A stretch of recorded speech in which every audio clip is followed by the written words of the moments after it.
I made a prediction before I recorded this video. I wrote it down. I told you exactly which tool I thought would win before I ran a single test.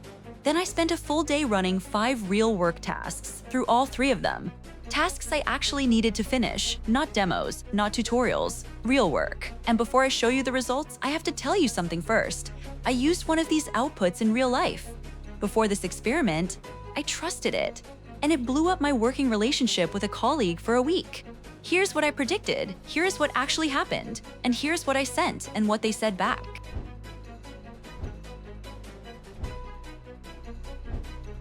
Here's probably what happened the last time you tried. One of these tools, you opened ChatGPT, you typed something in. It gave you 6 paragraphs that sort of said the right things, but in a voice that sounded nothing like you. So you tried to edit it, and editing it took longer than writing it yourself would have. So you closed the tab and did it manually. Again, or you watched a video where someone automated their entire business in 22 minutes. You tried the same thing. The tool confidently made up 3 facts, ignored the most important part of your brief, and you spent 40 minutes fixing an output that was supposed to save you 40 minutes. So now you have bookmarks you never open, a faint suspicion that everyone else has figured this out except you, and a question you haven't said out loud yet: am I using these wrong, or are they just not actually useful for real work? Here's the honest answer: you're not using them wrong, but nobody told you that these 3 tools are built differently, and they are good at completely different things. Not different in the way the marketing claims. Different in the specific tasks where they save your time versus the tasks where they quietly waste it while you think they are helping. I have 5 tasks. I ran all 3 tools through all 5. I'm going to show you the outputs unedited, the good ones and the embarrassing ones. One of these tasks is the one I mentioned at the start. I will flag it when we get there. Pay attention when I do. Before anything, here's the prediction I wrote before I started. You can pause and read it. It is right there on screen. I predicted Claude wins 3 tasks. ChatGPT wins 1, the most structured task. Gemini wins 1, specifically the task with the longest input, because Gemini's context window handling is where it has a genuine edge. I also predicted the gap between Claude and ChatGPT would be small on structured tasks and large on anything involving human communication. I spent a full day on this. Let's see how wrong I was. Task 1. I have a 34 email thread from a real client project. Names changed, the ask, 3 sentences. Where did we land? What is still open? Who owns what? 3 sentences. That is the entire brief. ChatGPT, mostly right. Clean, but it missed 1 open item that was buried in email 28. I would need to add 1 line before I could send this. Claude catches the buried item, formats it exactly the way I would write it myself. I would send this without touching it. Gemini gives me 6 paragraphs. 6. I asked for 3 sentences. The content is accurate, but the format is completely unusable without a rewrite. That gap was cleaner than I expected. But task 2 is where something unexpected happens. And it is the first sign that my prediction might be wrong in a specific way I did not anticipate. Task 2. Same raw input for all 3 bullet point notes from my week. The ask turned this into a professional status report for a non-technical manager who reads fast and does not like jargon. ChatGPT, solid. Clean structure, right tone, nothing I would be embarrassed to send. This is good work. Claude, also good. Slightly more conversational in a way that fits this particular manager's reading style. Small gap over ChatGPT, Gemini, and this is the part I told you to notice. Gemini picked up on a specific phrase buried in my raw notes, a phrase that signals something about the manager's priorities, and it wove that into the report in a way that felt intentional. Neither ChatGPT nor Claude did that.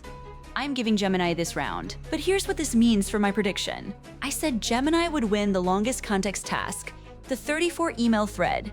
It did not, it won a tone task. That is the wrong win. And it matters because task 3 is where tone is everything and Gemini is about to disappear. I want to stop before task 3. This is the task I mentioned at the start. The one I used in real life, the one that cost me a week. I'm not going to tell you what happened yet. I'm going to show you the outputs first, but I need you to do something while you watch. Decide which one you would have sent. Because when I tell you what I sent and what happened, your answer is going to mean something. Task 3. A colleague has missed 3 deadlines in a row. I need to send an email that addresses it directly without sounding accusatory. without being so soft it gets ignored, and without damaging a working relationship I need to keep. Human stakes, no clear right answer. This is not a formatting problem. ChatGPT corporate HR language. Words like I wanted to circle back on our recent discussions regarding deliverable timelines? Technically inoffensive reads like a policy document written by a committee. No real person wrote this. Gemini almost identical problem. Safe? Forgettable. The kind of email that gets read and immediately forgotten because nothing in it feels like it came from a human. Claude different. It opens by acknowledging that this is an uncomfortable email to send. It does not pretend that circling back is a normal thing to do after 3 missed deadlines. It says the thing that needs to be said directly, but without making the person feel attacked. Then it offers a path forward. This is an email a real person wrote. It sounds like me. Round 3. Claude, not close. Remember the output you would have sent. I will come back to it. 2 tasks left. Task 4 is the one I expected all 3 tools to handle equally well structured, logical, no human stakes. I was mostly right. But the reason one tool edges it out surprised me. We are just over halfway through, 3 tasks down, 2 to go. And the most important part of this video is still ahead, task 4. 11 bullet points of pre-meeting thoughts. Turn them into a 45-minute agenda with time blocks and a clear owner for each item. Nothing gets cut. All 3 handle the structure. This is what these tools were built for, taking messy input and forcing it into a clean shape. But the time allocation tells a different story. ChatGPT's breakdown is the most realistic. It protects decision time, not just discussion time. That distinction matters in a real meeting. Claude overallocates the open discussion slot, which in practice means the decision items get eaten. Gemini gets the order slightly wrong. It puts a low-stakes item in the anchor slot where attention is highest. Round 4. ChatGPT, exactly the structured task I predicted it would win. Last task, a client proposal outline. Tone and specificity both matter. I knew Claude would win this one. What I did not know is what ChatGPT's output would tell me about how I had been using it wrong for months. Task 5. A real client brief, 6-month retainer, specific industry, specific deliverables listed. The ask, give me a professional proposal outline I can build from, use the brief, do not go generic. ChatGPT generic, it read the brief. And then it produced a template that could be for any client in any industry. If I sent this outline to the client, they would think I had not read what they sent me. And here's the part that matters. This is exactly the task I have been using ChatGPT for months. Proposal outlines, brief responses, client decks. I thought the outputs were fine. They were not fine. I just had nothing to compare them to. Gemini, better than task 1, it picks up 2 specific details from the brief that ChatGPT missed. Still not specific enough to use without rewriting the framing? But I underestimated it going into this task. Claude uses the client's own language from the brief, structures the outline the way a consultant would actually present it, not the way a Word template would default to. This is 80% ready to build from. I would use this. Round 5, Claude. The scorecard matched the prediction exactly. But I said I was wrong in one place, and I predicted Gemini would win the longest context task, the 34 email thread. It did not. It won the status report, a tone task. That is a different kind of win, and it changes what you should use Gemini for. Context length is not where it has the edge. Picking up on subtle signals in familiar writing styles. That is where it surprised me. Now, the thing I told you at the start. Task 3. The colleague email 2 weeks before I ran this formal comparison, I was dealing with the same situation in real life. Colleague missing deadlines. I needed to send that email. I used the tool I always use, ChatGPT. I used the output, it gave me word for word. My colleague replied the same day. They said the email felt very formal and asked if something was wrong. If there was a bigger issue, I was not telling them. That email, which I sent to smooth something over, opened a conversation about whether there was a problem in the relationship itself. It took a week to close that loop properly. And the original deadline issue still had not been addressed. The cost of using the wrong tool was not time. It was a working relationship that fell off for 7 days. Because I trusted a tool with a task it was not built for. Now, the output you said you would have sent. If you picked ChatGPT or Gemini, that is exactly what I did, and now you know what it cost. If you picked Claude, you were right, and now you know why. Tool matters, task matters. The gap is not about which AI is smarter. It is about which one was built for this specific kind of output. A full day of testing. Here's what it taught me that no amount of reading about AI will. The best AI tool is not the most powerful one.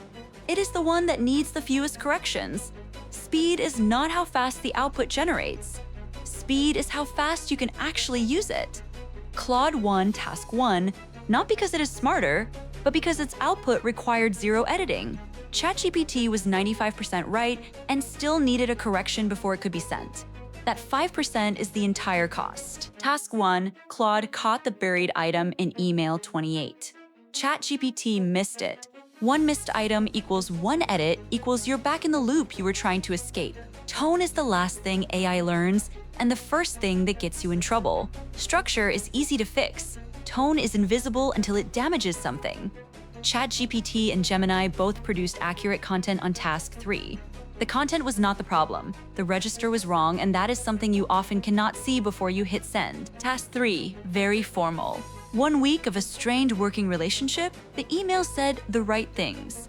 The way it said them cost me more than the original problem did. You do not need a better prompt. You need a router. The right question is not, how do I get better results? It is, which tool do I open for this type of task?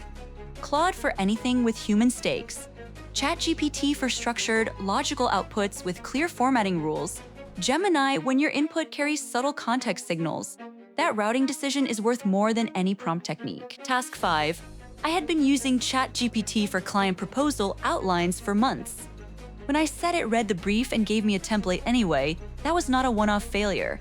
That was every proposal I sent this year. If you want the next test before it disappears in your feed, subscribe. Next week, I'm going to show you 3 AI automations I built, trusted, and then had to delete. I will show you exactly where each one broke and why, so you find out here, not the hard way. One of those automations was supposed to save me 4 hours a week. It worked perfectly for 9 days. Then it silently stopped but kept running. I did not notice for 2 weeks. The problem was not the time I lost. It was what it did to my data while I was not watching. That is next week.